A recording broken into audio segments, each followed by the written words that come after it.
Ce manhwa commence avec un homme aux cheveux argentés qui appuie sur la gâchette. Un homme d'âge mûr et corpulent a pris la balle en pleine poitrine. Ces hommes ont crié, l'appelant patron Shaw alors qu'il s'effondrait au sol. L'un des gardes a immédiatement riposté. L'homme aux cheveux argentés a été criblé de balles dans le torse. Alors qu'il gisait dans une mare de sang grandissante, une pensée lui traversa l'esprit. La règle la plus juste au monde est que tout le monde n'a qu'une seule vie. Kaoshu avait vécu dans la gloire pendant des années, pourtant, à la fin, il est mort aux mains de quelqu'un qu'il considérait autrefois comme un moins que rien. Et peu importe la richesse qu'il possédait, même une fortune capable de rivaliser avec des nations, elle ne pouvait pas le sauver maintenant. Au seuil de la mort, l'homme aux cheveux argentés ressentit un soulagement amer. Au moins, il avait enfin vengé ses parents. Pourtant, le destin était vraiment cruel. Il lui avait presque tout pris. Avant que ses yeux ne se ferment définitivement, une pensée ne cessait de résonner dans son esprit. Il refusait d'abandonner. Soudain, ses yeux s'ouvrirent brusquement. Il était allongé dans son lit, comme quelqu'un qui se réveille d'un cauchemar. Il était stupéfait car dans son souvenir, il venait d'être tué par les gardes du corps de Kaoshu. Quand il regarda autour de lui, la pièce lui sembla étrangement familière. C'était un petit appartement où il vivait quand il était encore étudiant. C'est alors qu'une pensée choquante le frappa. Était-il revenu dans le passé? Il alluma rapidement la télévision. Les informations diffusaient une annonce majeure.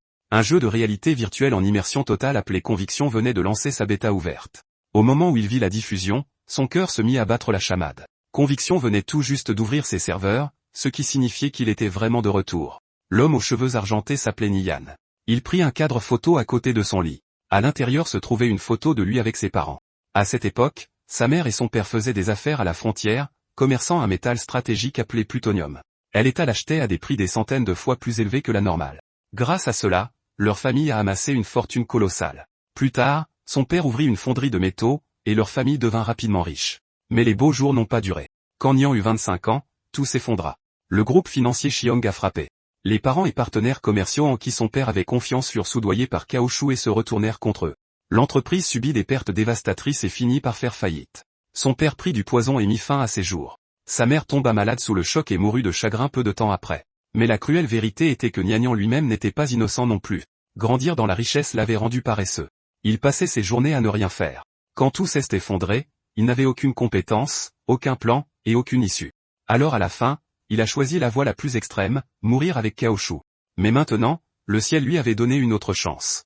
Et cette fois, Nian jura qu'il ne perdrait plus jamais tout. Mais ce qu'il ne réalisait pas encore, c'est que cette seconde vie commencerait dans le monde de Conviction. Conviction est un jeu holographique révolutionnaire qui change le monde. D'innombrables groupes financiers y sont entrés les années suivantes, et le groupe financier de Shu a également commencé son ascension grâce à Conviction. Conviction est rapidement devenu le second monde de l'humanité. Dans sa vie passée, il était aussi un grand voleur de niveau 180 et plus. Il a vérifié la date sur son téléphone, il était indiqué 25 juillet 2025, ce qui signifie que Conviction n'était ouvert que depuis 7 jours. Cela lui fit penser qu'il avait encore le temps. À ce moment-là, le plus haut niveau du classement du jeu ne devait être que le niveau 5. Possédant les souvenirs de sa vie passée, il est tout à fait capable de les rattraper. Il croyait que c'était sa grande opportunité de renverser la situation désespérée. S'il se souvient bien, il lui restait quelques économies, assez pour acheter le casque de jeu le moins cher. Il était déterminé à se venger de Shu, qui a causé la ruine et la mort de sa famille. Il enfile sa veste, déterminé à changer tout cela. Ce soir-là, il a obtenu le casque. Bien qu'il ait déjà 7 jours de retard sur les autres, mais renaissant, il surpassera tous ses adversaires avec la force de la foudre et atteindra le sommet de Conviction. Il met le casque. Il est entré dans Conviction et on lui a demandé de choisir son pays. Conviction est divisée en 3 factions. La faction loyale Goodlight est composée de l'Empire Greenland et de l'Empire Saturne. L'Empire Greenland est une nation humaine dirigée par un conseil d'anciens. L'Empire Saturne est une nation d'alliance tribale composée de nains, d'hommes-bêtes et d'elfes.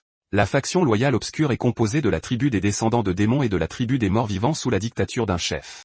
Enfin, les pacifistes peuvent aussi choisir la tribu des géants de la faction loyale bonne neutre. Dans sa vie précédente, il a choisi la classe de voleur du vent de l'Empire Greenland. Après des années d'efforts acharnés, il connaissait par cœur toutes les compétences et les quêtes de classe du voleur du vent. Donc, choisir à nouveau le voleur du vent lui permettra d'utiliser le plus grand avantage de revivre sa vie.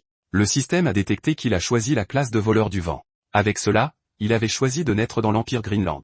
Le système l'a invité à nommer son personnage. Il a choisi le nom Nian. Le nom a été validé avec succès, et son personnage a été créé. Il est entré dans le jeu, Empire Greenland, cité de Carol. Son panneau de statut affichait que sa classe est voleur au niveau 1. Il a 6 en force, 8 en agilité, 5 en défense, 4 en intelligence, et 80 points de vie. Il était content que cette sensation familière soit de retour. Il a décidé d'ajouter 3 points en force et 2 points en agilité. Dans sa vie passée, Il avait mal attribué ses points, gaspillant beaucoup de son temps de monter en niveau. Il s'est assuré de ne pas prendre le mauvais chemin cette fois. Le point de téléportation de Carol pouvait envoyer les joueurs vers différentes cités, villes et villages. Un mage des arcanes de niveau 3 vendait bruyamment une dague blanche de niveau 0 de qualité supérieure. La dague avait 2 points d'attaque, soit 1 point de plus que la dague de débutant. Le prix? Seulement 2 pièces de cuivre, et il ne lui en restait que 3 en stock. Nian a tout de suite compris ce qui se passait. À Rocktown, ces mêmes dagues blanches se vendaient pour 1 pièce de cuivre, et la téléportation là-bas était entièrement gratuite. Dans sa vie précédente, il était tombé dans le même piège et en avait acheté une, pour se rendre compte plus tard qu'il s'était fait arnaquer.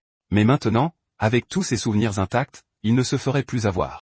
À proximité, un paladin de la garde impériale de niveau 3 proposait quelque chose de bien plus intéressant, un livre de compétences de furtivité pour 6 pièces de cuivre. Plusieurs joueurs s'étaient rassemblés autour de lui. Ils voulaient la compétence, mais le prix était tout simplement trop élevé. Même l'attention de Néon fut attirée. Il s'approcha et demanda au vendeur combien ça coûtait. Le paladin répéta que chaque livre de compétences de furtivité coûtait 6 pièces de cuivre. Pour un voleur, la furtivité était la compétence la plus puissante en début de partie. C'était absolument essentiel. Et Nian se souvint également de quelque chose de sa vie passée. Dans la zone des chats sauvages de Tracktown, il y avait un coffre caché. La compétence cachée dans ce coffre pouvait considérablement accélérer la montée de niveau. Cette zone était remplie de monstres de niveau 5, et en ce moment, la plupart des joueurs n'étaient que de niveau 2 ou 3, ce qui signifiait que personne n'aurait dû encore la découvrir. Nian dit calmement au paladin de lui donner le livre gratuitement. En échange, il lui révélerait un secret, une méthode pour farmer plus d'une douzaine de livres de compétences de furtivité en une seule journée. Le vendeur lui a immédiatement dit de ficher le camp. Pas question qu'il donne un livre de compétences à un profiteur au hasard. Mais Nian n'avait pas l'air dérangé. Il a simplement dit à l'homme de ne pas se presser. Parce que s'il avait bien deviné, ces livres de furtivité provenaient des chamans déchus de Linktown. Le paladin se figea. Il fixa Nian, choqué, et exigea de savoir comment il était au courant. Nian alla encore plus loin. Il révéla calmement les coordonnées exactes. 22385, 21338, 23329. Maintenant, le vendeur était complètement abasourdi. Le type ne connaissait pas seulement les monstres. Il connaissait même les coordonnées. Pendant un instant, il commença à se demander si cet étrange joueur de niveau 0 disait peut-être la vérité. Ce qui le déroutait le plus, c'était ça. Comment quelqu'un qui n'avait même pas encore monté de niveau pouvait-il savoir quelque chose d'aussi précis? Après y avoir réfléchi, il décida de tenter le coup. Ce n'était qu'un livre de furtivité, après tout. Si l'information était réelle, il pourrait facilement farmer 3 livres par jour. Il accepta la demande d'échange. Le système notifia à Nian que le joueur Flying Stone avait échangé un objet avec lui. L'affaire était conclue. Nian lui a dit d'aller au 223852133823329 et de chasser les chamans déchus. L'endroit était près du camp des chamans déchus, et s'il farmait correctement, il pourrait obtenir plus d'une douzaine de livres de compétences de furtivité par jour. Flying Stone était excité et se prépara immédiatement à essayer. Avant de partir, Nian lui rappela une dernière chose. Les chamans déchus pouvaient aussi laisser tomber la compétence de perception du hibou nocturne. S'il en obtenait des exemplaires supplémentaires, il devait lui en envoyer un. Flying Stone hocha rapidement la tête. Tant que l'information était réelle, il promit qu'il enverrait la compétence par courrier dès qu'elle tomberait. Nian se dirigea alors vers le cercle de téléportation. Maintenant qu'il avait obtenu la furtivité, il était temps de passer à l'étape suivante, ouvrir les coffres cachés. Il arriva à Tracktown. Il avait appris la compétence de furtivité. La furtivité lui permettait d'entrer dans un état de dissimulation de présence, le rendant beaucoup plus difficile à détecter. Cependant, plus le niveau de l'ennemi était élevé, plus il serait facile pour eux de le sentir. Il l'activa. Il fila à travers les rues. Personne ne le remarqua. Il sortit de la ville et se dirigea directement dans la forêt. Bientôt, il atteignit la zone des chats sauvages. Il y avait un chat sauvage borgne de niveau 4 ainsi que plusieurs chats de niveau 2 qui rôdaient à proximité. Le coffre au trésor se trouvait sur une branche d'arbre. Dans Conviction, les coffres au trésor étaient classés de blanc, argent, or sombre, jusqu'à légendaire. Plus le rang était élevé, meilleurs étaient les objets à l'intérieur. Les objets à l'intérieur de chaque coffre étaient fixes. Une fois que quelqu'un l'avait pillé, le coffre disparaissait à jamais. Et comme il s'en souvenait, le coffre en argent caché dans la zone des chats sauvages était toujours là. Personne ne l'avait encore pris. Même si c'était techniquement une zone de chats sauvages de niveau 5, un joueur de niveau 0 comme lui n'avait absolument aucune chance de se battre ici. Mais il y avait un avantage. Même s'il mourait, il ne perdrait ni expérience ni équipement. Il activa de nouveau la furtivité, puis fonça. Sa furtivité actuelle ne pouvait durer que 2 minutes, et ouvrir un coffre demandait aussi du temps, ce qui signifiait qu'il devait agir vite. Mais soudain, l'un des chats sauvages sentit quelque chose et bondit sur lui. Il ne pouvait pas trop s'approcher d'eux. S'il le faisait, il le détecterait immédiatement. Il effectua un salto rapide, esquivant de justesse l'attaque. Puis il atterrit en douceur sur le sol. Sans perdre une seconde, il sauta vers la branche et ouvrit le coffre. Il se força à rester calme car sa furtivité pouvait se rompre à tout moment. Le coffre se déverrouilla lentement. 27 secondes passèrent. Enfin, il s'ouvrit. Nian poussa un petit soupir de soulagement. C'était la première étape de son parcours de leveling parfait. À l'intérieur du coffre se trouvait un livre de compétences, frappe vitale, une compétence puissante qui ciblait les points vitaux d'un ennemi, infligeant une létalité supplémentaire. L'effet de la compétence était simple mais mortel. En frappant un point vital, elle infligeait 150% de dégâts. Temps de recharge, 30 secondes. Cependant, la compétence était limitée à seulement 3 classes, voleur, guerrier et paladin. Yan confirma que le contenu du coffre était bien frappe vitale. C'était une compétence de voleur de premier ordre qui pouvait être apprise au niveau 0. Avec cette compétence, la difficulté de monter de niveau en début de partie serait réduite d'au moins de moitié. Il apprit frappe vitale. Puis l'effet de furtivité prit fin. Il sauta de la branche. Il salua les chats sauvages et les remercia même d'avoir gardé le coffre au trésor pour lui. Dans Conviction, mourir signifiait normalement perdre de l'expérience et de l'équipement. Mais il était actuellement au niveau 0, ne portant que l'équipement standard de débutant. Donc même s'il mourait, ça ne lui ferait pas grand mal. Le système lui notifia qu'il était mort. Il laissa tomber une paire de gantelets standards de débutant. Après cela, il fut téléporté vers la ville la plus proche. Yan gloussa et commenta que cette livraison express gratuite vers la ville était en fait assez pratique. Puis il passa à la deuxième étape de son plan de leveling. Il traversa la ville en courant. La deuxième étape de son plan nécessitait 20 pièces de cuivre, mais chaque nouveau compte ne commençait qu'avec 10 pièces de cuivre, il devait donc d'abord gagner de l'argent. Si sa mémoire était bonne, il y avait une chaîne de quêtes cachées qu'il pouvait déclencher ici. Il rencontra d'abord le chasseur Klaus et accepta une quête pour collecter 20 crânes de rats géants gris argentés. Puis il rencontra le fermier End et accepta une autre quête pour tuer 50 rats géants gris argentés. Après ça, il est allé voir le pharmacien Or. Or avait déjà entendu par Klaus et Ando qu'un jeune homme avait accepté leur quête. Par coïncidence, Or avait aussi besoin de quelques matériaux médicinaux. Il a donc demandé à Yan s'il voulait bien les collecter pour lui. À ce moment-là, la quête cachée s'est déclenchée. Yan savait que ce secret ne pouvait être débloqué que si les deux premières quêtes étaient acceptées en même temps, et c'était quelque chose que presque personne d'autre ne savait. Il a accepté la quête cachée de collecter 21 queues de rats géants gris argentés, puis il s'est dirigé dans la forêt. Bientôt, il rencontra un rat géant gris argenté de niveau 1 avec 53 sur 53 PV. Yan a activé la frappe vitale. L'attaque a atterri directement sur son point faible. Coup critique. Le rat est mort instantanément. Il a obtenu un crâne de rat géant gris argenté et une queue. Et à sa grande surprise, il a même laissé tomber une pièce d'équipement. C'était une paire de jambières en cuir robuste, équipement de qualité blanche, niveau 0, défense plus 4, poids de 3 livres. Cependant, elle ne pouvait être utilisée que par les guerriers de n'importe quelle faction. Malgré tout, s'il mettait ses jambières à l'hôtel des ventes, elle pourrait se vendre pour au moins 7 pièces de cuivre. D'autres rats géants gris argentés se sont précipités vers lui. Yan n'a pas paniqué. Il a simplement activé la frappe vitale encore et encore. Chaque frappe achevait instantanément un autre monstre. Yan s'est battu avec une concentration totale. 1 heure plus tard, il a terminé la quête du chasseur Klaus, du fermier Nd et du pharmacien Oré. Il a gagné 34 pièces de cuivre et 3 potions de récupération instantanée de base. Les récompenses de la quête cachée ont largement dépassé son imagination. Il ne s'attendait pas à ce qu'elle donne réellement des potions de récupération instantanée. Il a mis en vente les jambières en cuir robuste à l'hôtel des ventes. Après ça, il prévoyait d'aller à la boutique d'armes. Le commerçant lui a demandé s'il avait besoin de quelque chose. Il a fièrement dit que les armes de sa boutique étaient les meilleures de toute la région des prairies de l'Ouest. Yan lui a dit qu'il voulait une arbalète utilisable au niveau 0, avec une attaque de plus 3 ou plus, une portée de 12 ou plus, et un prix inférieur à 40 pièces de cuivre. Le commerçant lui a montré une petite arbalète mitrailleuse à tir rapide. Elle avait un effet de tir triple et une attaque de plus 5. Bien que la vitesse de tir de base ne soit que de 8, l'effet de tir rapide poussait la vitesse de tir réelle à 15. Sa portée était de 30 yards, et le prix était d'exactement 35 pièces de cuivre. Le commerçant a demandé à Yan ce qu'il en pensait. Yan l'a achetée. Elle était également livrée avec 9 carquois de carreaux d'arbalète de qualité inférieure, avec 1000 carreaux dans chaque carquois. Après l'achat, 44 pièces de cuivre lui ont été déduites. Il a acheté une petite arbalète mitrailleuse à tir rapide et 9 carquois de carreaux d'arbalète de qualité inférieure. Le commerçant était satisfait de l'achat. Il a dit à Yan de revenir et lui a souhaité un bon voyage. Maintenant, il se dirigeait vers la zone des monstres bisons. Dans Conviction, la suppression de niveau est absolue. Tous les 5 niveaux, il y a un écart de force énorme. Les monstres bisons étaient de niveau 8. À l'heure actuelle, même le meilleur joueur du classement ne pouvait pas les affronter, sans parler du chef bison, qui était bien plus fort. Chaque monstre chef dans Conviction était considéré comme un monstre rare. Mais depuis qu'il était revenu par renaissance, Yan avait une confiance absolue.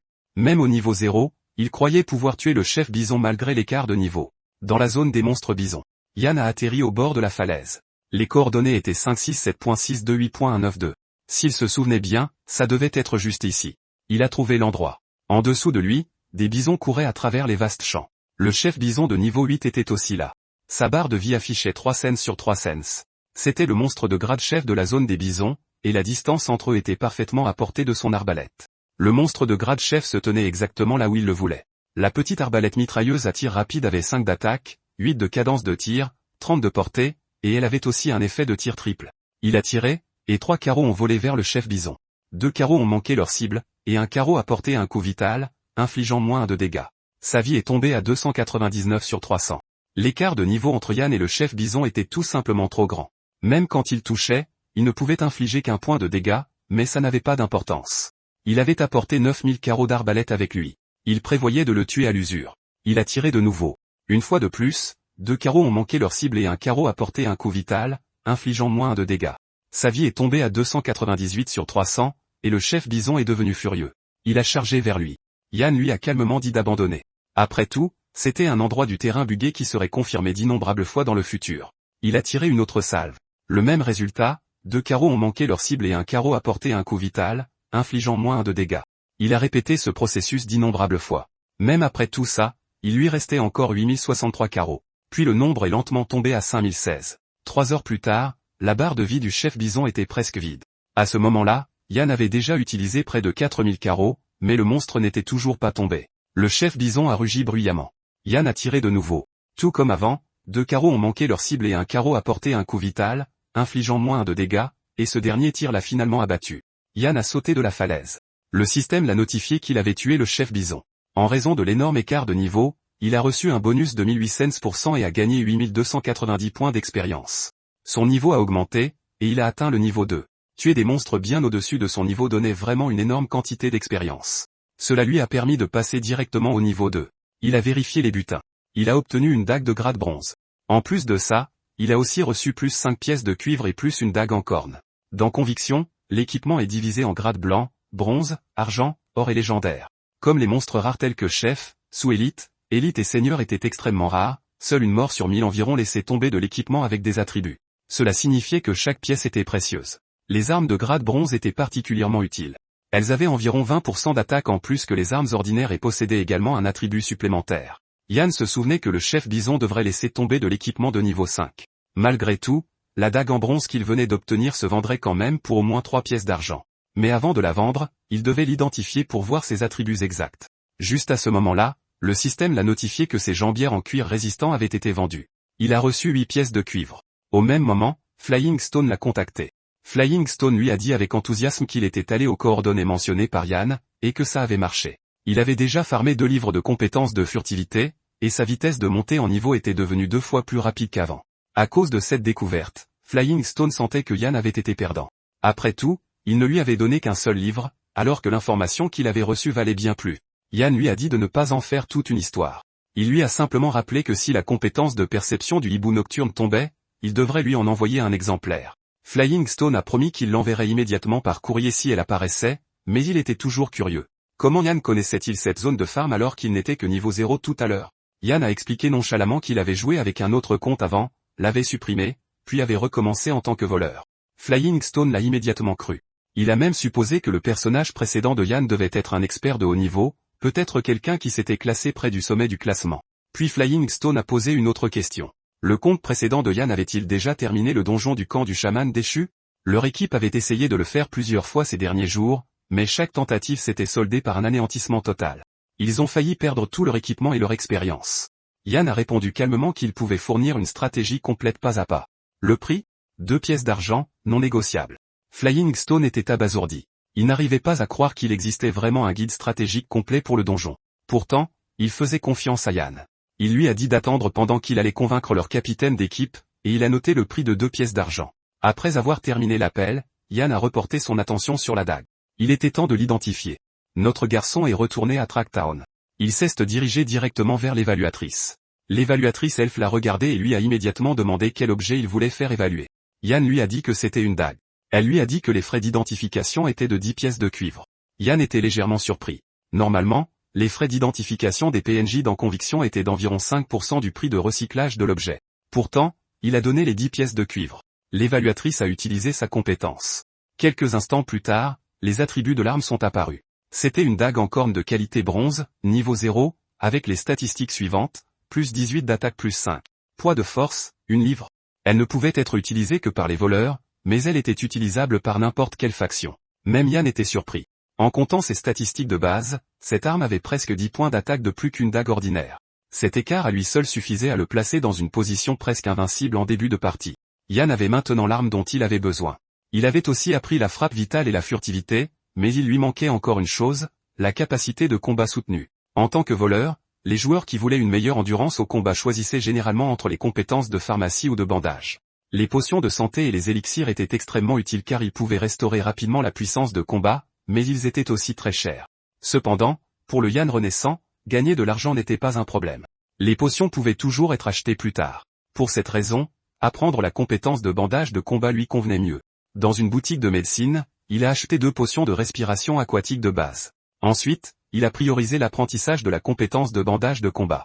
Au lac Rando, Yann est passé à côté de plusieurs joueurs qui combattaient des monstres à proximité. Dans la nature sauvage, les disputes entre joueurs arrivaient tout le temps.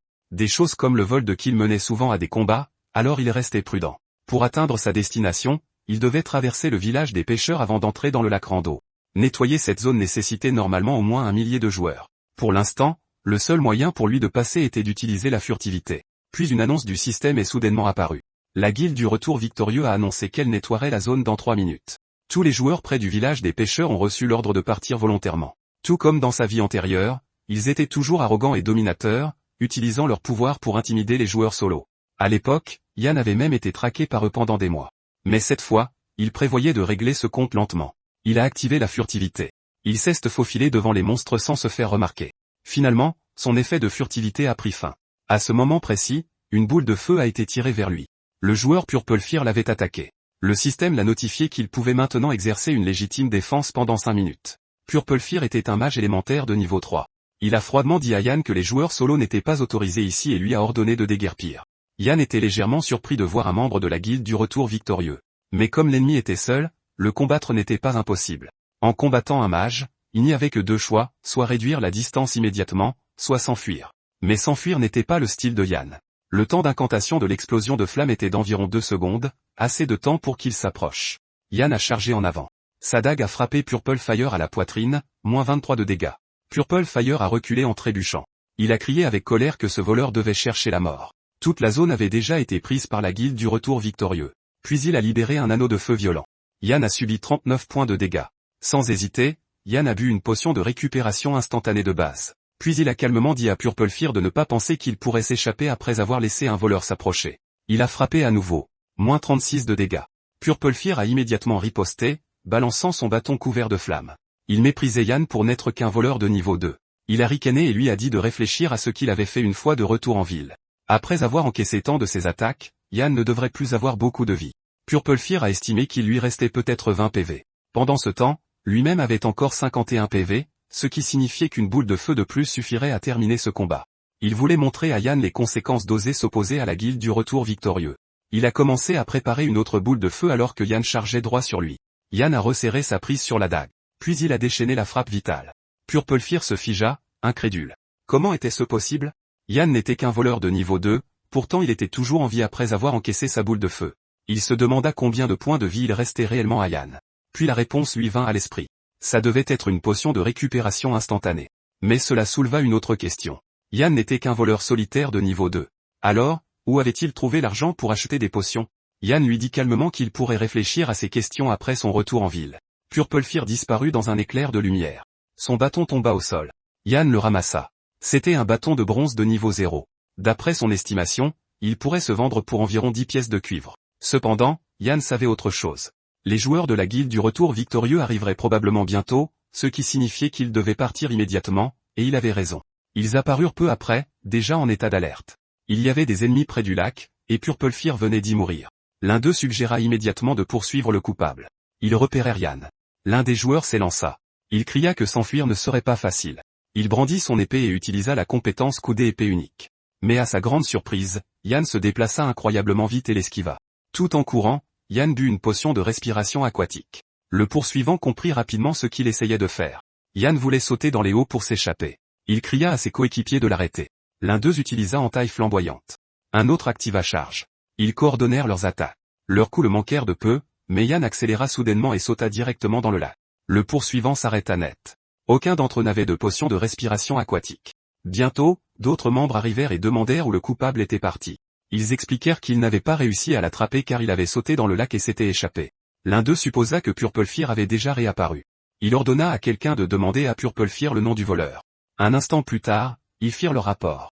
Le nom du voleur était Yann. Maintenant qu'il se souvenait du nom, il prévoyait de l'attraper la prochaine fois. Pendant ce temps, Yann était déjà sous les hauts. Il était soulagé de s'être enfin débarrassé de ce groupe de la guilde du retour victorieux. Puis il vit le coffre au trésor qu'il cherchait. Il l'ouvrit.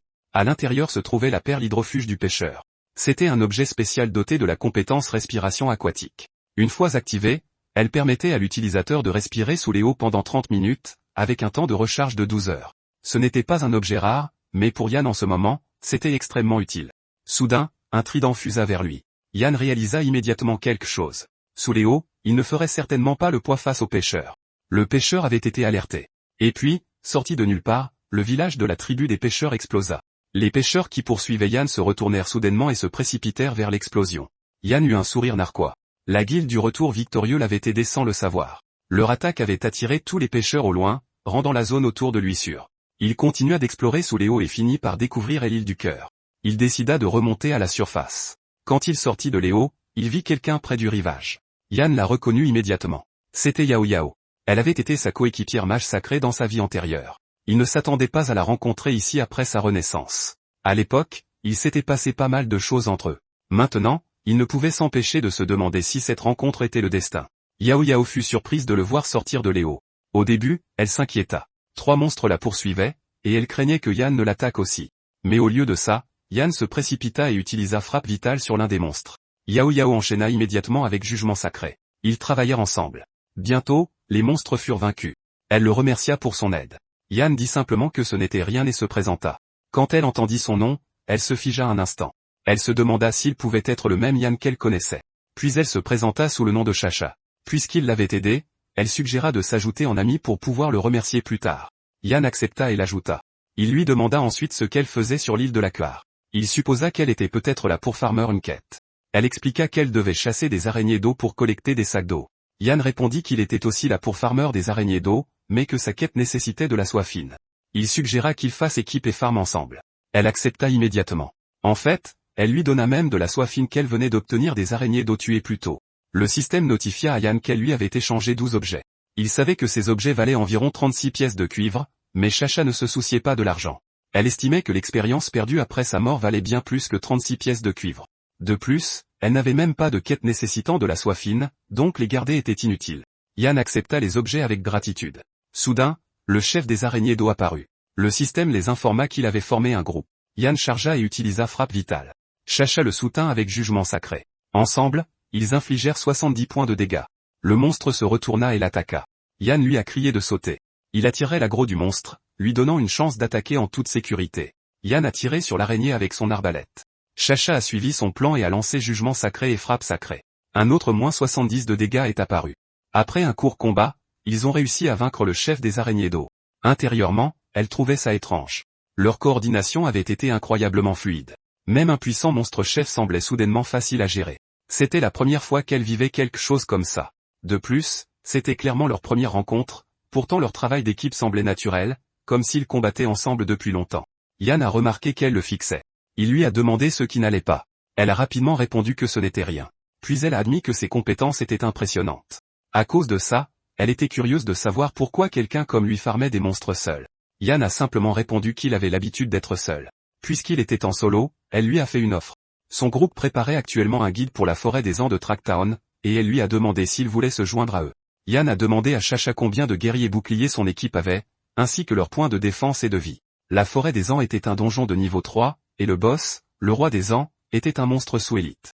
Si leurs guerriers boucliers n'avaient pas assez de défense, finir le donjon serait presque impossible. Elle a répondu qu'il avait 2 guerriers boucliers, chacun avec 53 de défense et 230 points de vie. Yann a hoché la tête et a dit que c'était juste, mais toujours risqué. Le roi des ans avait 2% de chance de porter un coup critique, et si la défense d'un guerrier bouclier n'était pas d'au moins 60 points, il pouvait facilement se faire tuer en un coup. En plus de ça, les soins du prêtre devraient suivre parfaitement. Chacha était choqué d'apprendre que le roi des ans pouvait porter des coups critiques. Elle n'avait jamais entendu personne mentionner ça avant. Curieuse, elle a demandé à Yan comment il savait une chose pareille. Mais leur équipe se préparait pour le donjon depuis plusieurs jours, donc ils ne pouvaient pas simplement abandonner à mi-chemin. Pour monter leur défense à 60 points, il leur faudrait au moins une pièce d'équipement défensif en bronze, ce qui était extrêmement difficile à obtenir. Yan lui a dit qu'il y avait un autre moyen. Elle a demandé lequel. Yan a calmement répondu que la solution était simple. Le laisser commander son équipe. Chacha a admis qu'elle avait confiance en sa force, mais convaincre le reste de l'équipe ne serait peut-être pas facile. Pourtant, elle a promis qu'elle ferait de son mieux. Après ça, Yan a décidé de vérifier ce que le boss avait laissé tomber. Quand l'objet est apparu, Chacha a aidé à l'évaluer. Yan était surpris qu'elle ait déjà appris la compétence d'évaluation. L'objet s'est avéré être des gantelets en soie fine, de grade bronze, utilisables dès le niveau 0. Ils avaient +2 en défense, +3 en magie, et pesaient 1 livre. Ils pouvaient être utilisés par les mages de n'importe quelle faction. C'était clairement un objet parfait pour elle. Alors Yan le lui a donné. Elle a paru surprise et a demandé, et lui? Yan lui a montré les objets qu'il gardait. L'un était un morceau de soie fine rare laissé par le boss, et l'autre un livre de compétences de voleur appelé Assassinat. Il lui a dit qu'il prendrait juste ces deux-là. Elle a souri et a dit que c'était juste. Après tout, il avait quand même obtenu un bon butin. Elle a donc accepté avec joie les gantelets en soie fine. À ce moment-là, le système a annoncé que le serveur de jeu fermerait dans 3 minutes, et il a été conseillé à tous les joueurs de se déconnecter. Puisque le serveur fermait, Chacha lui a dit qu'il se reverrait la prochaine fois. Yan lui a fait un signe d'adieu. Puis il s'est déconnecté aussi. Pour l'instant, son parcours de leveling et conviction était arrivé à leur terme. Retour à la réalité. Notre garçon a retiré le casque. C'était déjà le matin du 2e jour. Bien que sa progression dans conviction ait été mise en pause, il savait que son vrai corps devait aussi devenir plus fort. Kaoshu aurait sûrement de nombreux gardes du corps autour de lui à l'avenir. Yan ne pouvait pas se permettre de rester faible et passif, alors il est sorti et a failli se faire renverser par un camion. Il est tombé à la renverse sur le sol. Quelqu'un à proximité s'est précipité et lui a demandé s'il allait bien. Yan a levé les yeux. C'était Ziyao. Il était surpris de la voir. Mais au lieu de le saluer, elle l'a immédiatement grondé pour son inattention et a fait remarquer qu'il saignait. Elle s'est précipitée vers sa voiture pour prendre la trousse de premiers soins. Yao était sa voisine de classe et aussi la personne qu'il regrettait le plus de sa vie passée. À cause de sa personnalité timide, il n'a jamais réussi à lui avouer ses sentiments. Et à la fin, parce qu'elle était liée à lui, elle est devenue une cible du groupe financier du siècle de Shu et a fini par développer une grave maladie mentale. Elle a pansé ses blessures tout en le grondant, lui disant d'arrêter d'agir si imprudemment tout le temps. Elle s'est penchée trop près, et quand elle a levé les yeux vers lui, son visage est soudainement devenu rouge. Troublée, elle lui a demandé s'il écoutait au moins ce qu'elle disait. Yan a répondu qu'il l'entendait, mais au fond de lui, il pensait la même chose que dans le passé. Elle était toujours aussi mignonne. Elle s'est détournée et a dit que personne ne voulait s'embêter à s'occuper de lui de toute façon, puis elle lui a dit au revoir et est partie. En partant, elle s'est demandé si Yan était vraiment la même personne qu'elle avait rencontrée dans le jeu, mais une chose était claire. Il avait un peu changé. Il semblait plus confiant maintenant, tout comme la personne qu'elle connaissait dans le jeu. Pendant ce temps, Yan était heureux de la revoir. Mais il savait que ce fou de chou finirait par détruire à nouveau tout dans sa vie. Cette fois, il prévoyait de construire ses fondations tôt. Ce n'est qu'en faisant cela qu'il pourrait changer le destin de sa vie antérieure. Soudain, il a reçu un appel de Tang Yao. Tang Yao lui a demandé où il était passé, car il n'y avait eu aucune nouvelle de lui depuis 2 jours. Il a dit à Yan de se dépêcher de venir. Yan s'est senti soulagé de savoir que Tang Yao était toujours en vie. Tang Yao était son meilleur ami. Dans sa vie passée, quand Yan était tombé dans l'abîme, Tang Yao l'avait secrètement soutenu tout en risquant d'être découvert par Shu, ce qui avait beaucoup facilité la vie de Yan. Mais Tang Yao avait la mauvaise habitude de courir après les femmes. Dans sa vie antérieure, il s'était battu avec quelqu'un dans un bar par jalousie. Malheureusement, cette personne s'est avérée être un gros bonnet au pouvoir terrifiant. Tang Yao a été battu à mort et jeté dans une ruelle sombre. Mais dans cette vie, Yan a juré qu'il ne laisserait plus jamais une telle chose se reproduire. Finalement, ils se sont retrouvés. Yao a passé un bras autour de l'épaule de Yan et Harry, disant qu'il avait enfin attrapé ce gamin. Puis il lui a dit que le nouveau jeu Conviction faisait un carton partout. Il a demandé si Yan y jouait. Yan a répondu qu'il venait d'atteindre le niveau 2.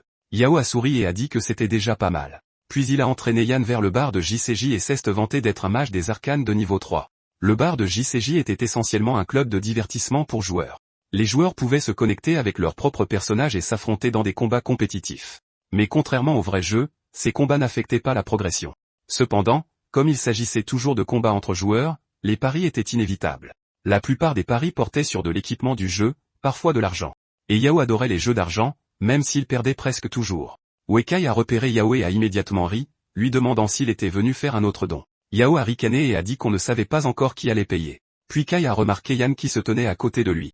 Il a souri d'un air narquois et a demandé si la raclée de la dernière fois ne lui avait pas suffi. Yao a tapoté l'épaule de Yan et a dit avec confiance que tant que Yan était avec lui, ces gars n'oseraient rien faire. Kai a plissé les yeux. Yan avait l'air étrangement calme aujourd'hui. Il se demandait ce qui avait bien pu rendre ce type si audacieux tout à coup. Yan lui a dit d'arrêter de perdre du temps et de s'y mettre. Il a misé 200 par round. Kai a accepté immédiatement et a mis le casque. Le match a commencé. Yao, un mage des arcanes de niveau 3 contre Kai, un berserker de niveau 3. Yan a tout de suite su que le résultat ne serait pas beau à voir. Un berserker de niveau 3 avait déjà appris charge, ce qui était une terrible nouvelle pour un mage des arcanes. En plus de cela, le terrain était complètement plat. Sans obstacle, l'esquive était presque impossible pour un mage fragile. Dans l'esprit de Yan, Yao allait certainement perdre. Quelqu'un à proximité a soudainement parlé à Yan et lui a dit de ne pas s'embêter à regarder. Yao était clairement sur le point de perdre. À la place, il a suggéré que Yan joue un round avec lui. Yan accepta, mais pour un seul round, et il ajouta que ça ne l'intéressait pas si l'enjeu était trop faible. L'homme fronça les sourcils, clairement irrité. Il a dit à Yan d'arrêter d'être si arrogant. Puis il a déclaré qu'il allait lui donner une leçon et s'est vanté d'avoir 700 sur lui, donc qu'il pouvait tout aussi bien faire un match. Le match était donc arrangé. Yan, un voleur du vent de niveau 2, contre Xifeng, un ranger de niveau 2. Ils sont apparus sur le champ de bataille. C'était une forêt de bambous. Au moment où le match a commencé, tous les deux ont activé la furtivité. Et voilà, les deux joueurs ont disparu. Feng a grimpé silencieusement sur une branche de bambou. Il a marmonné que Yan avait été bien trop arrogant, et qu'il allait le lui faire payer. Mais il avait beau regarder attentivement, il ne trouvait pas où se cachait ce gamin. Ce qu'il ne savait pas, c'est que Yan avait déjà prédit que Feng prendrait de la hauteur. Avec 10 ans d'expérience en tant que voleur, dissimuler sa présence était depuis longtemps devenu une seconde nature. L'instant d'après, Yan est apparu juste derrière lui. Sa dague a brillé, la lame s'est plantée droit dans le cou de Feng, faisant instantanément chuter ses PV de 110 à 70. Feng était complètement sous le choc. Il n'avait aucune idée du moment où Yan était passé derrière lui. Paniqué, il a essayé de frapper vers l'arrière, mais Yan s'était déjà écarté. Puis il a dit calmement que le match était terminé. Il a activé coup vital, et le chiffre des dégâts est apparu. Moins 70. Feng est mort dans le jeu. Tout le monde autour d'eux était stupéfait que le match se soit terminé si vite.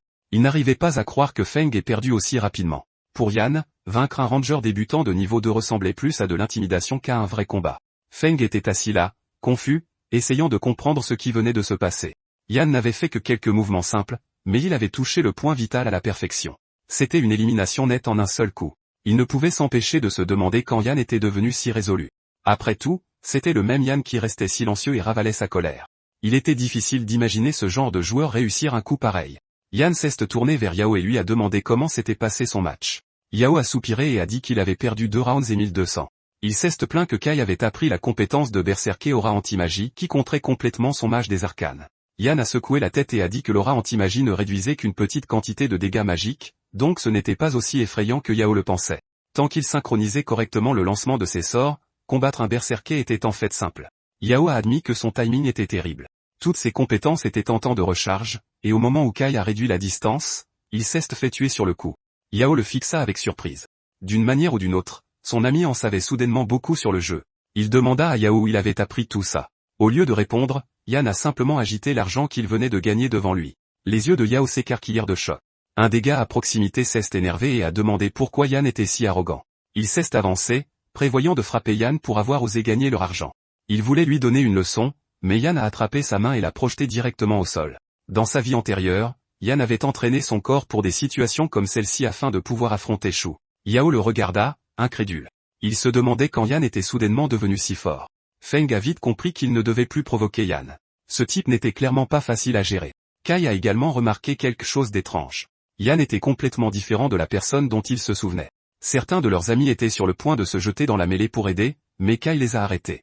Même lui n'arrivait pas à croire que Yan venait de battre un de ses sous-fifres si facilement. Yan dit nonchalamment qu'il venait de jouer un round avec Feng, mais qu'honnêtement, le gars était un peu faible. Kai plissa les yeux et invita Yan à jouer un round avec lui à la place. Yan a dit qu'il était d'accord, mais pas si les enjeux étaient trop faibles. Kai a souri et a offert 1000 par round, disant qu'il avait 3000 au total. Yao était choqué. Kai était un berserker de niveau 3, tandis que Yan n'était qu'un voleur du vent de niveau 2. Yan a calmement augmenté la mise. 3000 par round. Kai a ri et a dit que cela lui convenait parfaitement. Après tout, il ne croyait pas qu'un voleur du vent de niveau 2 puisse faire des miracles. Yao a rapidement attrapé Yan et lui a demandé s'il avait perdu la tête. Avait-il seulement autant d'argent? Yan a répondu honnêtement, non. Alors Yao n'a eu d'autre choix que de le lui prêter. Il a même plaisanté en disant que si les choses tournaient mal, il était prêt à risquer sa vie avec lui. Peu après, Ils se sont connectés au jeu. Le match a commencé. Yan contre Kai. Ils sont apparus dans un vaste champ, se faisant face. Yao a froncé les sourcils en voyant le terrain. Se battre sur un terrain plat était une mauvaise nouvelle pour les voleurs qui comptaient sur la dissimulation de leur présence. Kai a même proposé de changer le terrain si Yan trouvait cela injuste. Yan a simplement secoué la tête et a dit que ce n'était pas la peine. Puis il a activé la furtivité et a disparu. Kai a regardé attentivement autour de lui, mais il n'avait absolument aucune idée d'où Yan était passé. Yan savait que les touffes d'herbe pouvaient facilement révéler la position d'un voleur. Kai jugerait certainement ses mouvements en observant l'herbe, donc Yan avait besoin d'autre chose pour masquer son chemin. Le vent. Kai a soudainement remarqué que le vent se levait autour de lui. Son expression est devenue sérieuse. Perdre la trace du voleur de cette manière n'était pas bon signe. Il a balancé son épée prudemment autour de lui. C'était la première fois qu'il voyait un voleur utiliser la furtivité avec un tel niveau de contrôle. L'herbe qui aurait dû exposer les mouvements de Yan était plutôt utilisée pour le dérouter. Le vent est soudainement tombé. Yan est resté parfaitement immobile, attendant la prochaine rafale. Au moment où le vent reviendrait, ce serait là qu'il attaquerait. Kai a supposé que le gamin devait se déplacer extrêmement lentement en mode furtif pour éviter de révéler la moindre faille. En se basant sur l'herbe, il pensait que Yan devait se trouver quelque part devant lui. Puis le vent a soudainement soufflé à côté de lui. Avant qu'il ne puisse réagir, un coup sec a atterri sur sa nuque. Ses PV sont passés de 165 à 130. Kai s'est retourné et a balancé sauvagement son épée massive. Il n'arrivait pas à croire que le gamin s'était faufilé derrière lui. Il a immédiatement déclenché Tourbillon. Mais Yan savait déjà quelque chose d'important. Après avoir équipé une épée à deux mains et utilisé Tourbillon, il y avait toujours une animation de recul d'environ une seconde. Et cette unique seconde était la clé de la victoire. Mais cet abruti n'a rien touché. Il a raté. Yan a saisi le moment parfait et a activé Frappe Vitale. Tous ceux qui regardaient le match ont halté de surprise. Le chiffre des dégâts est apparu, moins 96. Les PV de Kai sont instantanément tombés à 34 sur 165. Furieux, il a riposté avec l'âme de feu. Son épée géante s'est enflammée alors qu'il fonçait sur Yan, hurlant pour qu'il meure. Yao a crié à Yan d'esquiver. Vite. Yan l'avait déjà vu venir. Kai était sur le point d'utiliser l'âme de feu pour le repousser et réinitialiser la distance. Mais en tant que voleur, le combat rapproché était son avantage. Sa barre de vie était encore bien remplie. Même s'il encaisse le coup, il ne peut pas se permettre de perdre cette distance. Moins 56 de dégâts. Le visage de Kai s'est assombri. Ce gamin a vraiment encaissé sa compétence. Il a fait claquer sa langue et l'a traité d'arrogant. Il a immédiatement enchaîné avec une taillade. La lame a encore touché, et juste après, il a foncé. Le visage de Yao a pâli. Charge. Ça provoque un bref étourdissement. Si Yan se fait prendre, c'est fini. Un des hommes de Kai s'est moqué de lui, disant que Yan faisait juste semblant d'être un caïd, encaissant les coups comme si c'était pour le spectacle. Puis ils se sont figés. Yan l'a esquivé à bout portant. La charge avait atteint sa portée, mais pas plus longue qu'une dague. Et au moment où Yan a vu l'ouverture, il a su. C'était le moment. Il a tailladé. Le sang a jailli du cou de Kai. La force l'a projeté en arrière. Les PV de Kai sont tombés à zéro. Comme Yan s'y attendait, il a quand même été touché par la charge, mais il a frappé le premier. Moins 42 dégâts. Ça n'avait pas d'importance. Le système a annoncé le résultat. Yan gagne. Personne ne pouvait y croire. Un niveau 2. Venait de battre un berserker de niveau 3. Les sous-fifres de Kai étaient complètement abasourdis. Comment ce gamin connaissait-il la portée exacte des compétences d'un berserker? Comment a-t-il pu tout lire si parfaitement? Kai lui-même n'arrivait pas à l'accepter. Il a perdu. Yao s'est précipité vers lui, l'acclamant pour avoir battu quelqu'un d'un niveau supérieur, mais Yan a juste balayé ça d'un revers de main en disant que c'était un coup de chance. Yao n'était pas convaincu. Au contraire, cela prouvait que Yan en savait beaucoup trop sur conviction, alors il lui a immédiatement demandé de lui apprendre à jouer un mage des arcanes. Yan a accepté sans hésiter. Puis Kai et son groupe se sont approchés. Yao s'est tendu, demandant ce qui n'allait pas, espérant qu'il ne reviendrait pas sur sa parole. Mais Kai a simplement reconnu sa défaite. Net et sans bavure. Il a dit qu'il s'inclinait, et que s'il avait le temps, il pouvait passer à son bar. Puis ils sont partis. Un de ses hommes lui a demandé pourquoi il était si poli avec Yan. Kai a répondu, il ne faut pas seulement regarder le présent, il faut regarder l'avenir. Ce gamin a beaucoup changé, et il pourrait bien monter en flèche bientôt. Mieux vaut ne pas s'en faire un ennemi. Yan a dit à Yao qu'il devrait y aller aussi. Il a gagné pas mal d'argent aujourd'hui, alors il va l'inviter. Quant aux leçons de mage des arcanes, ils s'en occuperont ce soir dans le jeu. La nuit est tombée. Yan a commencé à s'entraîner. Son corps était en pleine forme. Même lui devait l'admettre, avoir un corps aussi jeune était bien trop agréable. Après avoir terminé, il était temps de se connecter à Conviction. Comme convenu, il devait encore faire la forêt des Tréants avec l'équipe de Chacha. Il a mis son casque et est entré dans le jeu. Il est réapparu dans Conviction. Des notifications sont apparues immédiatement. Le joueur Z avait envoyé une demande d'amis, et le joueur Flying Stone avait déposé une pièce d'argent dans son entrepôt, disant que la soluce de Yan avait fonctionné. Ils avaient déjà nettoyé le camp des chamans déchus, et la pièce restante lui était destinée. Il demandait aussi si Yann avait un guide pour le marais boueux des Ogma, car il en avait besoin d'urgence. Yann a accepté la demande de Z, car c'était Yao. Et puisqu'il était déjà là, il a décidé de l'emmener pour le donjon de la forêt des Tréants. Quant au guide du marais boueux des Ogma, il ne pouvait pas continuer à vendre des solus sans arrêt. Cela éveillerait les soupçons. Mieux valait attendre qu'il échoue quelquefois, puis le vendre à un prix plus élevé. Après s'être occupé de ça, Yann s'est tourné vers autre chose, une quête cachée. À proximité, il a repéré un homme en train de pêcher. En s'approchant, il l'a reconnu, le médecin Blevin. Dès qu'il s'est approché, la quête cachée s'est déclenchée. Blevin lui a demandé combien de soie fine il avait collecté. Yann en a donné 30. Blevin l'a remercié pour sa générosité. En récompense, il lui a rendu 30 morceaux de soie et lui a proposé de lui apprendre une compétence. Le système lui a proposé, apprendre bandage de combat intermédiaire. C'était exactement ce que Yann était venu chercher. Il a accepté. Avec bandage de combat intermédiaire, il pouvait fabriquer et utiliser de meilleurs bandages. Chacun coûte 10 soie et restaure 20 PV.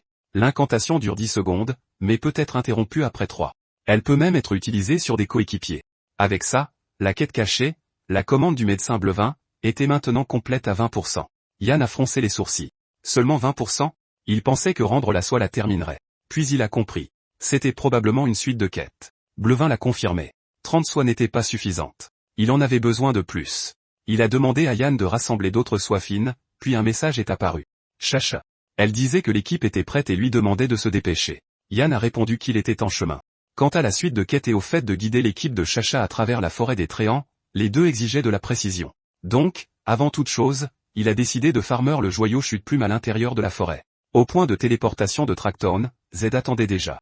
Yann lui avait promis de le carry dans un donjon, et il commençait à se demander où il était. À ce moment précis, Yann est apparu. Il a dit à Z de le suivre. Il l'emmènerait farmer le roi Tréant. Puis un autre groupe est arrivé. Chacha a fait signe à Yann. À côté d'elle se tenait Yulan. Les yeux de Z se sont illuminés dès qu'il les a vus. De beauté. Pas mal du tout. Il a donné un coup de coude à Yann, lui demandant quand il les avait rencontrés. Chacha l'a interrompu, disant qu'elle avait fait beaucoup d'efforts pour convaincre Lan de se joindre à eux. Alors Yann avait intérêt à ne pas les mettre dans l'embarras. Shenbo, un voleur du vent, n'avait pas l'air content. Yulan a salué Yann. Elle lui a demandé s'il était le voleur du vent dont Chacha avait parlé, celui qui pouvait les guider à travers la forêt des Tréants. Mentalement, elle l'a jaugé, calme, posé, pas pressé. Il avait l'air de quelqu'un d'expérimenté. Yann a répondu simplement. Il était confiant à 100% pour nettoyer le donjon, mais avant de commencer, il voulait mettre une chose au clair. Il serait le capitaine de l'équipe, et tout le monde devrait suivre ses ordres. Le groupe n'a pas aimé ça. Shenbo l'a immédiatement questionné. Pourquoi devrait-il l'écouter? Et s'il ne savait rien et les faisait tous wipe? Lan a grondé Beau, lui rappelant qu'il s'était déjà mis d'accord là-dessus. Elle lui a demandé quel tour il essayait de jouer maintenant. Beau n'arrivait pas à croire qu'elle prenne la défense d'un étranger. Elle s'est excusée auprès de Yann en son nom et lui a dit d'aller de l'avant et de créer l'équipe. Elle ferait en sorte que tout le monde le rejoigne. Puisque c'était réglé, Yann a été clair, il faudrait suivre ses ordres sans exception. Si quelqu'un avait des plaintes, il pourrait régler ça avec lui après. Si ça ne leur plaisait pas, ils étaient libres de partir. Mais si quelqu'un tentait quoi que ce soit pendant le donjon ou provoquait un wipe, il ne se retiendrait pas. Il a créé l'équipe. Lan, Chacha, Z et au minéral ont rejoint. Lan a déclaré qu'à partir de maintenant, les ordres de Yann étaient aussi les siens. Quiconque essaierait de jouer des tours dans son dos n'aurait plus sa place dans son équipe. Beau a rejoint avec une expression sombre. Yann a énoncé leur objectif, nettoyer le donjon de la forêt des Tréants. À part lui et Z, tous les autres étaient du même côté. Même s'ils ne l'aimaient pas, il n'y avait aucune raison de saboter l'équipe et de risquer un wipe. Il a ajouté que si une erreur se produisait à cause de ses ordres, il les dédommagerait avec 10 pièces d'argent. Cela a choqué tout le monde. L'anceste penché vers Chacha et a demandé à voix basse où elle avait trouvé ce type. Sa confiance et son audace l'ont fait penser qu'il pourrait peut-être vraiment y arriver. Chacha a juste souri et a dit que Yann pouvait certainement le faire. Yann a ensuite demandé à tout le monde de se présenter avec leurs stats. Il a commencé par les guerriers boucliers. Obouillé a commencé. Guerrier bouclier. 61 défense, 230 PV, 27 attaques. Tank principal. Ensuite, il y avait Boiling Water Dumpling, aussi appelé Dumpling, un autre guerrier bouclier. 51 de défense, 160 PV, 28 d'attaque. Puis Blazing Flamme, un mage de feu avec 32 de dégâts magiques. Puis Pumpkin, et les autres suivaient. Après ça, Yann donna ses premiers ordres. Boiled Water devait acheter une potion de hâte. Pumpkin devait prendre une potion de force. Ils étaient stupéfaits. Ces potions n'étaient pas données. Elles coûtaient des dizaines de pièces de cuivre chacune. Certains hésitèrent, trouvant la dépense trop élevée. Même s'ils terminaient la forêt des Tréants, rien ne garantissait qu'ils rentreraient dans leurs frais. Beau ricana. Il pensait que Yann avait vraiment du talent. Mais ça? Acheter autant de potions? Même en tant que chef, il ne pourrait jamais finir le donjon comme ça. Z répliqua immédiatement. Il dit que Beau racontait trop de bêtises. On aurait dit qu'il n'avait pas les moyens de se payer les potions. S'il n'avait pas d'argent, il pouvait lui en prêter. Beau s'emporta, demandant ce qu'il voulait dire. Z répondit simplement qu'il parlait de lui. Chacha fit claquer sa langue. Elle demanda à Yann si pour finir la difficulté normale. La forêt des Tréants nécessitait vraiment autant de potions. Elle s'inquiétait aussi qu'ils ne puissent pas récupérer leur argent. Yann dit simplement qu'elle comprendrait assez vite. Leur faire acheter des potions n'était absolument pas un gâchis, car ce qu'ils prévoyaient de finir n'était pas la difficulté normale. C'était le plus haut niveau, la difficulté expert. L'on ordonna à tout le monde d'acheter les potions exactement comme Yann l'avait indiqué. Plus personne ne discuta. Ils obéirent tous.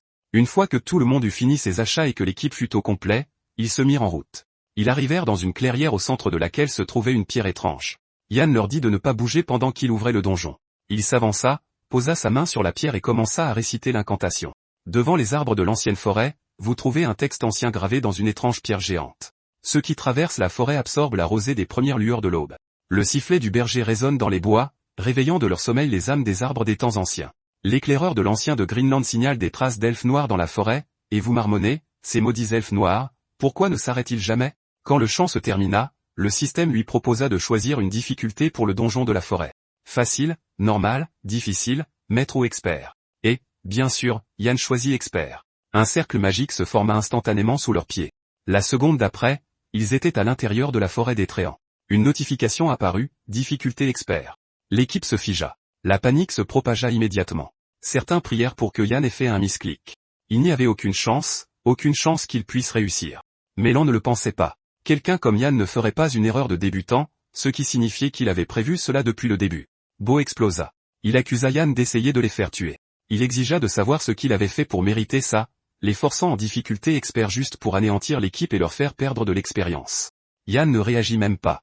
Il dit simplement, si vous n'êtes pas satisfait, partez. Chacha intervint. Elle rappela à Beau que Yann était son invité.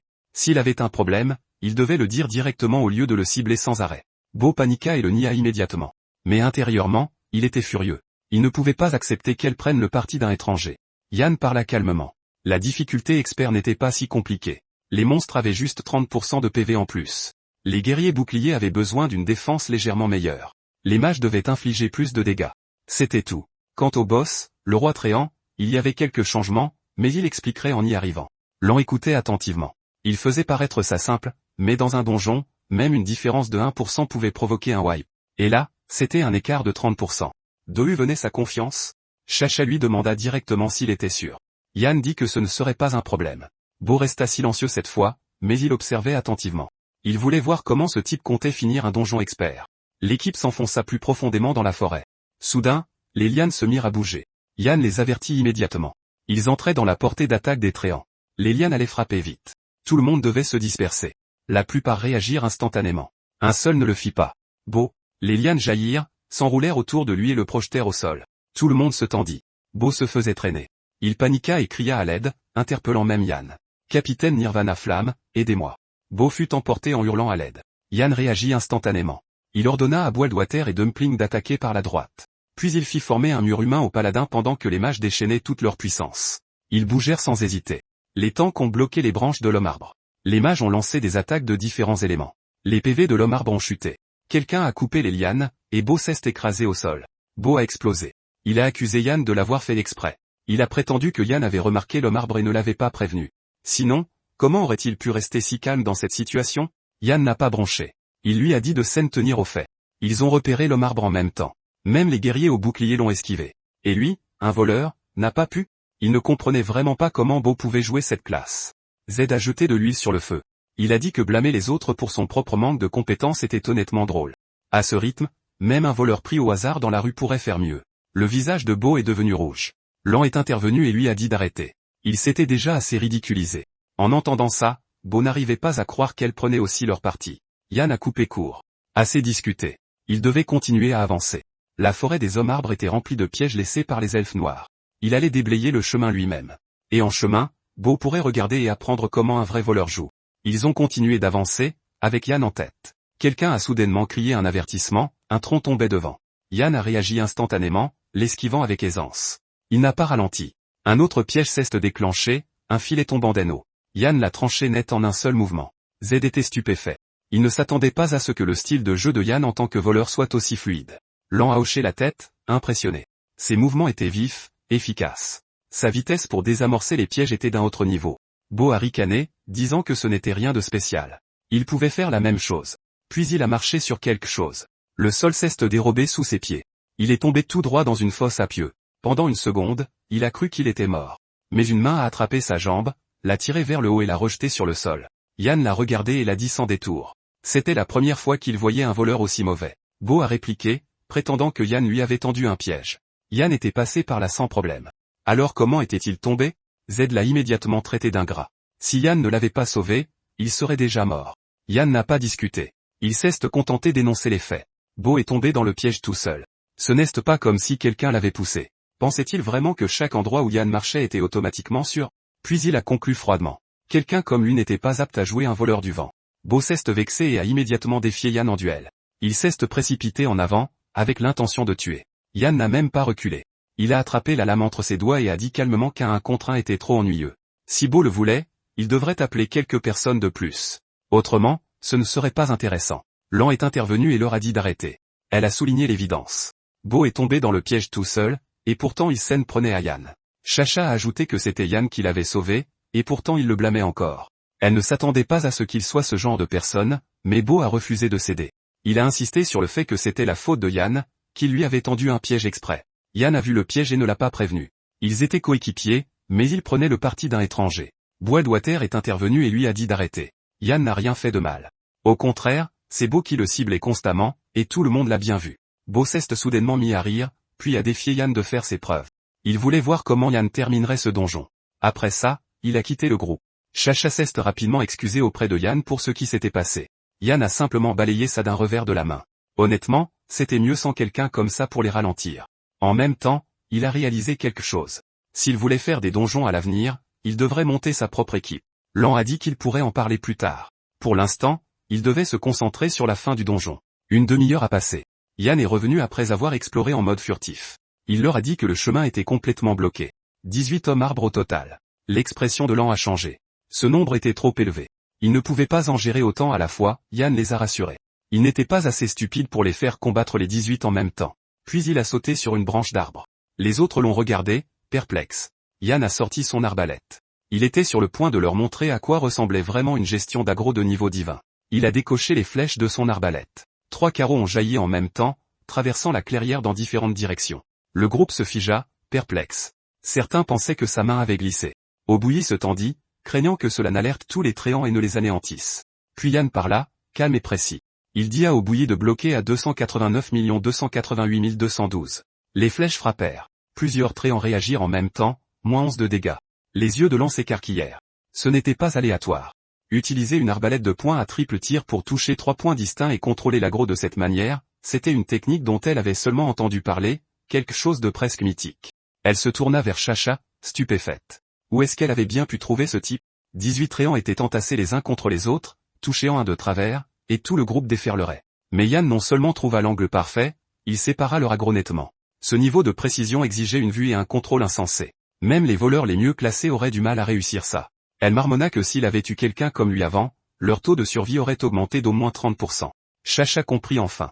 Ce type n'était pas seulement bon. Il était d'un tout autre niveau. Pendant ce temps, les tréants déferlèrent. Yann donna des ordres instantanément. Obouilly en prendrait un. Il suffisait de tenir bon, de garder son centre de gravité, et le tréant ne percerait pas. Tous les autres suivraient et concentreraient leurs tirs sur la cible restante. L'équipe se mit en mouvement. Obouilly se prépara et bloqua. Et exactement comme Yann l'avait dit, ça fonctionna. Lan lui cria de tenir bon. De leur côté, c'était déjà fini. Ils arrivaient. Les mages lancèrent leurs sorts ensemble. Les sorts fusèrent, et les lianes qui arrivaient furent coupées en plein vol. Les tréants s'effondrèrent. Puis quelque chose tomba. De l'équipement, des gantelets de mages de grade bronze. Ils étaient stupéfaits. C'était la difficulté expert, et seulement 2 tréants avaient déjà lâché de l'équipement. Quand ils jouaient en mode facile, ils n'avaient même pas vu un seul drop. Chacha se tourna vers Yann, toujours émerveillé. Comment a-t-il fait tout ça? C'était insensé. Yann resta simple. Comme il l'avait dit, il les mènerait à terminer la difficulté expert. Maintenant, il n'avait plus qu'à répéter cette méthode et anéantir tous les tréants de la forêt. Une autre flèche fusa. Elle toucha un tréant. Il rugit de colère. Yann ne s'arrêta pas. Il mena l'équipe pas à pas, se frayant un chemin à travers le donjon. 20 minutes plus tard, l'équipe se reposait. Ils étaient assis en cercle avec tout le butin empilé au centre. L'un d'eux dit qu'il ne s'attendait pas à ce que la difficulté expert soit si gratifiante. Il n'avait éliminé qu'un groupe de tréants, et pourtant tant d'équipements étaient tombés. Pendant qu'il était distrait, quelque chose bougea derrière eux. Yann l'avait déjà senti. Il leur dit que ce n'était que le début. Les récompenses de la forêt des tréants en mode expert étaient bien plus grandes que ça. Il leur dit de bien se reposer. Une fois qu'il aurait fini, ils continueraient d'avancer. Bientôt, ils atteignirent un carrefour. Yann leur dit d'aller vers l'ouest. L'en fronça les sourcils.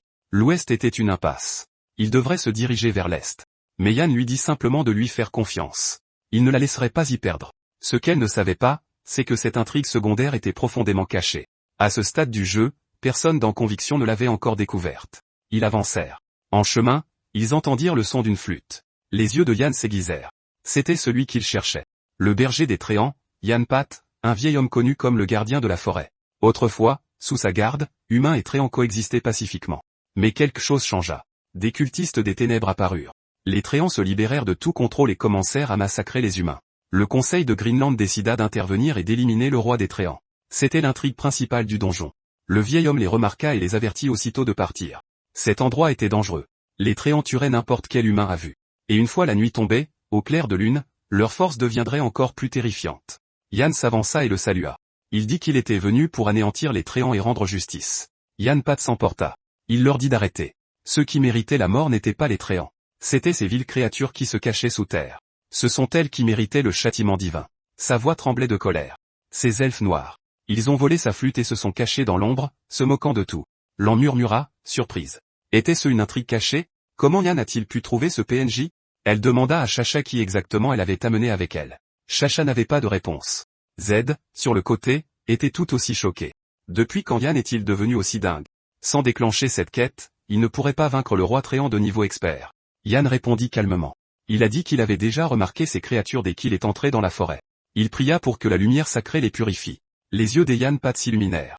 Cet aventurier pouvait réellement les sentir? Il expliqua rapidement. 2 elfes noirs lui ont volé sa flûte. C'était la cause de tout. Sans elle, la forêt est tombée dans le chaos. Il tendit à Yann un objet spécial, de la poussière d'apparition, 3 utilisations, un consommable qui révèle tous les ennemis cachés dans un rayon de 30 yards pendant 20 secondes.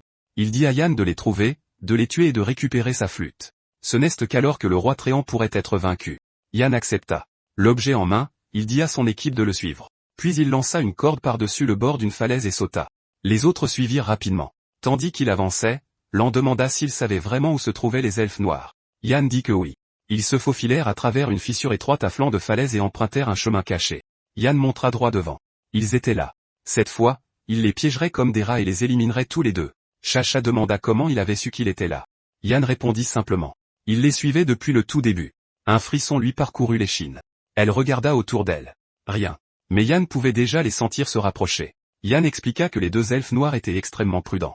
S'ils ne finissaient pas ça d'un seul coup, ils s'échapperaient, et les rattraper serait presque impossible. Les elfes restèrent cachés, les suivant en silence, attendant, jusqu'à ce qu'ils mordent à l'hameçon. Yann lança la poussière d'apparition. Les silhouettes cachées furent instantanément révélées. Les elfes noirs paniquèrent. Ils se retournèrent et essayèrent de s'enfuir. Mais Boildwater et Zed étaient déjà là, bloquant la sortie. Les elfes n'avaient pas le choix. Ils attaquèrent. Boildwater tint bon et bloqua le coup. Zed leva la main, le feu s'accumulant rapidement. Une boule de feu jaillit. Elle frappa l'un des elfes noirs de plein fouet. L'un et les autres se précipitèrent pour aider. Yann donna l'ordre. Achevez-les. La flûte est sur eux. Il engagea l'un d'eux de front. L'elfe se jeta sur lui, les griffes étincelantes. Yann s'avança et contre-attaqua, un coup vital net, -50. Puis l'en enchaîna, d'un coup net, et le bras de l'elfe fut tranché. L'elfe noir tomba, mort. Yann expira. Il ramassa la flûte. Avec ça, nettoyer la forêt des Tréants deviendrait plus facile. La flûte des Yann Pat pouvait être utilisée par n'importe qui de niveau 0 et plus. Une fois activée, elle instaurait la peur chez les créatures de type Tréant, réduisant leur stade de 50% tout en augmentant les PV des utilisateurs de 300. Cependant, elle ne fonctionnait qu'à l'intérieur du donjon de la forêt des Tréants. Puis Chacha l'interpella. Elle avait trouvé autre chose, une lettre. Quand Yann la ramassa, une nouvelle notification apparut. Une quête secondaire cachée. Remettez la lettre secrète au général Véritran et prévenez-le de la contre-attaque de la tribu Drow. Elle demanda ce qui était écrit dessus, car elle n'arrivait pas à lire tout le texte. Yann dit que ça faisait partie d'un scénario à embranchement. Une fois qu'il aurait nettoyé la forêt des Tréants, il n'aurait qu'à retourner en ville pour la valider. Tout le monde était excité par cette récompense inattendue. Maintenant, ils étaient encore plus impatients de finir le donjon. Yann tendit la flûte à Boildwater, puisque c'était le tank principal de l'équipe. Boildwater était sous le choc. Ses PV ont bondi de 3 cents. Avec ça, même affronter le roi Tréant de front ne semblait plus si effrayant. Ils se remirent en route. Zed ne pouvait cacher son admiration. Lorsqu'il était entré dans la forêt, certains membres de l'équipe doutaient encore de Yann, mais maintenant leur attitude avait complètement changé. Ils se sentaient fiers. Bientôt, la forêt devint chaotique. Ils affrontèrent les Tréants ensemble. Les troncs massifs s'écrasèrent les uns après les autres. Parmi les butins, ils obtinrent un bouclier rond de qualité bronze avec plus 10% de défense. Boildwater le compara à son ancien équipement. Celui-ci était bien meilleur. Lan s'approcha de Yann avec une requête. Elle savait que c'était beaucoup demandé, car tout cela venait de son leadership, mais elle demanda si elle pouvait acheter le bouclier. Avec lui, même sans Yann, leur équipe pourrait peut-être s'attaquer à des donjons de plus haut niveau. Yann dit qu'il n'avait besoin que de l'équipement de voleur et du joyau de chute de plume du roi Tréant. Tout le reste serait vendu de toute façon. Vendre, c'est vendre. Donc s'il en avait besoin, il pouvait le prendre. Lan le remercia sincèrement. Chacha s'excusa également, disant qu'il était finalement perdant à cause d'eux. Puis elle le remercia aussi. Soudain, des lianes jaillirent du sol. La terre se fissura tandis que d'autres lianes surgissaient. L'expression de Yann se durcit. Il les prévint. Le boss est arrivé. Tout le monde, préparez-vous. Formation maintenant. Guerrier à bouclier, en première ligne. Suivez ses ordres. Le roi Tréant est apparu. Niveau 4. De rang seigneur. 100 000 sur 100 000 points de vie. Il a rugi, maudissant les humains d'avoir envahi son territoire. Puis il a attaqué. D'épaisses lianes ont jailli vers l'avant. Yann a esquivé le coup sans effort. Lan était stupéfaite. Un voleur de niveau 2.